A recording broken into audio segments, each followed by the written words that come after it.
বৃষ্টিতে পরিত্যক্ত তৃতীয় match Liton Das player of the series. Bangladesh 2-0-তে সিরিজটা জিতে নিয়েছে। নেদারল্যান্ডস হোয়াইট ওয়াশের হাত থেকে বেঁচে গেছে।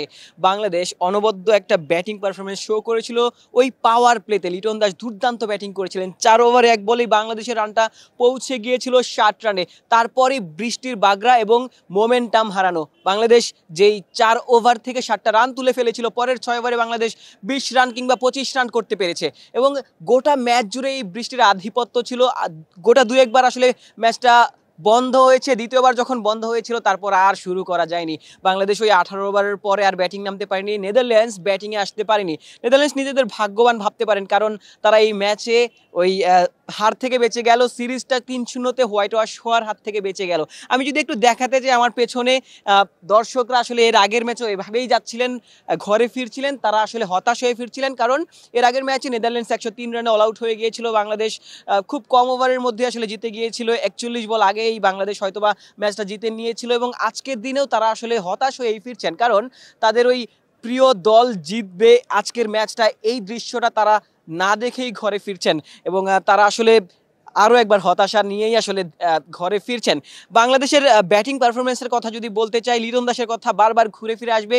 তিনি প্লেয়ার অফ দ্য ম্যাচ নির্বাচিত হয়েছেন। তিনি বাংলাদেশের হয়ে 14টা হাফ সেঞ্চুরি করেছেন। ওই দ্রুততম হাফ সেঞ্চুরির রেকর্ডগুলো তার দখলে। 18, 21 কিংবা 24 বলে 50 হাঁকিয়েছিলেন। এই সিলেটে প্রথম ম্যাচে 26 বলে 50 হাঁকিয়েছিলেন। আজকের দিনে ওই 27 বলে আরও একটা 50। এক্সট্রিম মশার কয়েল প্ল্যান্ট ফাইবার দিয়ে তৈরি, তাই সহজে ভাঙে না, সুগন্ধিযুক্ত ও নিরবিচ্ছিন্নভাবে জ্বলে। ডেঙ্গু, চিকুনগুনিয়া বাহি সহ যে কোনো মশার বিরুদ্ধে দেয় এক্সট্রিম সুরক্ষা। ক্যাপ্টেন লিটন দাস যেন উঠছেন, তিনি এমন ধারাবাহিকতা হয়তোবা এশিয়া কাপেও বজায় রাখবেন, সেটি হয়তোবা দর্শকদের প্রত্যাশা থাকবে। এই দর্শকদের আসলে প্রত্যাশাটা থাকবে, কারণ ক্যাপ্টেন রান করা জরুরি। ক্যাপ্টেন রান করলে দলের মনোবলটাও চাঙ্গা থাকে। তিনি দলের প্রত্যেককে ঠিকভাবে গাইড করতে পারেন এবং সেটি হয়তোবা তিনি আরও একবার করতে চাইবেন, আরও ওই এশিয়া কাপে গোটা টুর্নামেন্ট জুড়েই করতে চাইবেন। লিটনের কথা এক পাশে রেখে যদি বাকিদের কথা বলতে চাই, 2 ওপেনারকে আজকের ম্যাচে রেস্ট দেওয়া হয়েছিল।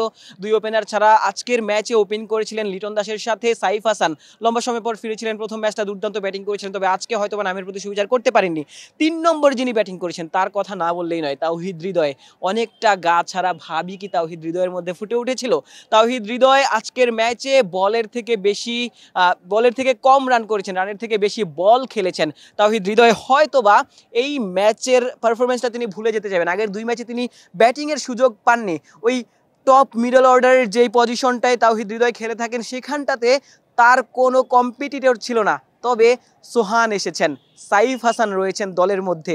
এই মুহূর্তে কঠিন কম্পিটিশন এবং সেখানটাতে হৃদয়ে দলে জায়গা পাবেন কিনা কিংবা তার ওই একাদশে জায়গা সুনিশ্চিত কিনা, সেটি কিন্তু এখন বড় প্রশ্ন। এবং তাওহিদ হৃদয় যদি এমন পারফরমেন্স শো করেন, হয়তোবা অচিরেই একাদশে তার জায়গাটা হারাবেন। এবং বাকি 2 ক্রিকেটারের কথা বলতে হয়, নুরুল হাসান সোহান এবং জাকের আলী অনিকের কথা বলতে হয়, যারা এই ম্যাচে সুযোগ পেয়ে ব্যাটিংয়ের সুযোগ পেয়ে সেই সুযোগগুলো কাজে লাগিয়েছেন।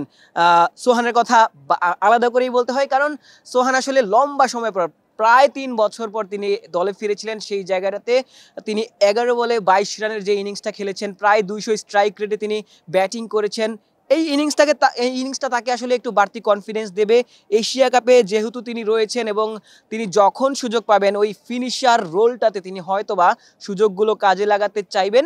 এবং আজকের দিনে সেই একটা মাত্র সুযোগ পেয়েছিলেন, সেটি তিনি কাজে লাগিয়েছেন এবং এটি তাকে আত্মবিশ্বাস যোগাবে এশিয়া কাপে। যদি সুযোগ আছে জাকের আলীর পরিবর্তে কিংবা শামীম হোসেন পাটোয়ারির পরিবর্তে, সেই সুযোগটা তিনি হয়তোবা এই কনফিডেন্সের সাথেই লুফে নিতে চাইবেন, দলের হয়ে পারফর্ম করতে চাইবেন। বাংলাদেশ সিরিজ জিতে নিয়েছে, এটি ছিল আজকের দিনের সব থেকে বড় খবর। যদিও বা সেটি আসলে 1 ম্যাচ আগেই বাংলাদেশ সিরিজটা জিতে নিয়েছিল। আজকের দিনের ওই আক্ষেপের গল্প বলেই আসলে শেষ করতে হয়, কারণ বাংলাদেশ ম্যাচটা শেষ করতে পারেনি।